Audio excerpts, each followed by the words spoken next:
So Columbia University has essentially capitulated to the Trump administration's demands, and with implications for the future of Columbia and other American universities that are really would be very far-reaching. We don't know the full repercussions yet. But I think it's just important to understand that although Donald Trump is doing this because he wants to domesticate and cripple universities just because they could be centers of resistance and critical thought against his authoritarian rule, in the same way that he wants to cripple and domesticate independent media or law firms that might sue him or the Justice Department that might be independent of his control, all these things, even though that's clearly Trump's motivation, his ability to use anti-Semitism effectively rests on the fact that there is a discourse about anti-Semitism that has existed long before October 7th, but been intensified since the October 7th massacre, that has been endorsed by many, many Democrats, and therefore makes them kind of complicit in this. And I think the critical thing we have to understand about what's wrong with this discourse of anti-Semitism, which has helped to lead us to this place,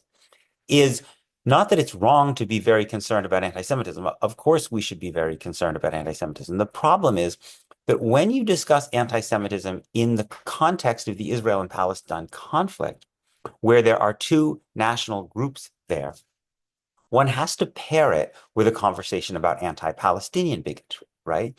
That talking about anti-Semitism in the context of Israel-Palestine is fundamentally different in that way than talking about it in the context of white nationalism or some other historical episode. In this case, the question is, how are people treated fairly and equally? Are they being discriminated against because of their position and relationship to this relationship between Israeli Jews and Palestinians? But one naturally has to ask the question about the other group as well, about Palestinians. If you think that Palestinians are people who deserve the same treatment as Jews, right? And so if one imagined that the conversation about anti-Semitism was paired with a conversation about anti-Palestinian bigotry, I think the conversation about anti-Semitism would have to be radically different, right? Because when one asks the question, do Jewish students feel uncomfortable or even unsafe when they hear slogans like Palestine will be free from the river to the sea or globalized intifada, one would also have to ask the question, how does it make Palestinian students feel when they hear the slogan, I stand with the IDF, or Israel has the right to defend itself, right?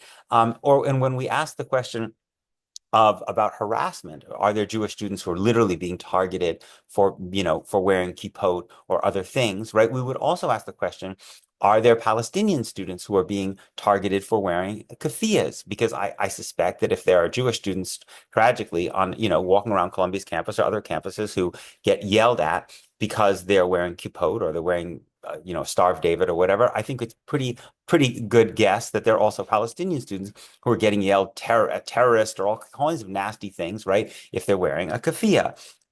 If we thought about the rules about protest, right? One of the things that Trump wants to do, but these universities have been doing ever since October 7th is really clamp down on the rules around protest.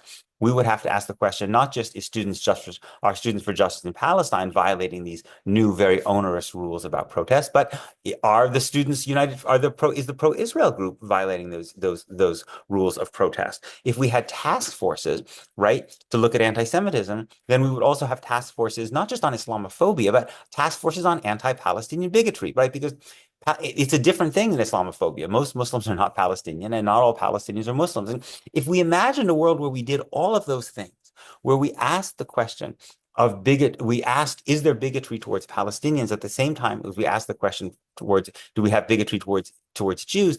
Then, in fact, the entire anti-Semitism conversation would be completely different, right? Because if one had to concede that starting to censor a phrase like globalized intifada might also mean you had to censor the phrase I stand with the IDF.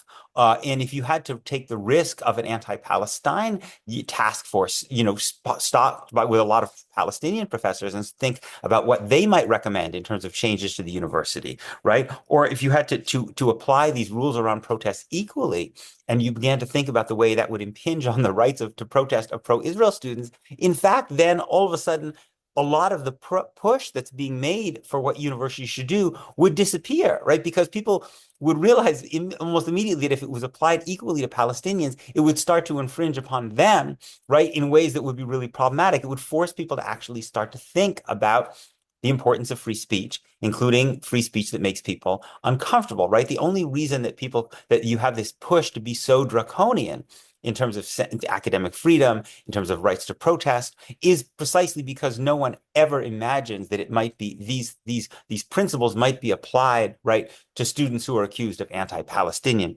bigotry. And of course, that's because we have no language of anti-Palestinian bigotry in mainstream American political conversation, because it's simply assumed that Palestinians should be treated as inferiors. There's no expectation that they would be treated equally in Israel and Palestine, where the vast majority of members of Congress are very supportive of the idea of a state based on Jewish legal supremacy. And similarly, there's no expectation of that in the United States, right? But if there were that expectation, then everything that has happened with the debate about anti-Semitism and the way it's now being used to really crush academic freedom and independence of universities just simply could not play out the way it is, right? It's only because of the way in which Palestinians simply don't count in this conversation that we can have the kind of conversation about anti-Semitism that has led us into such a disastrous place.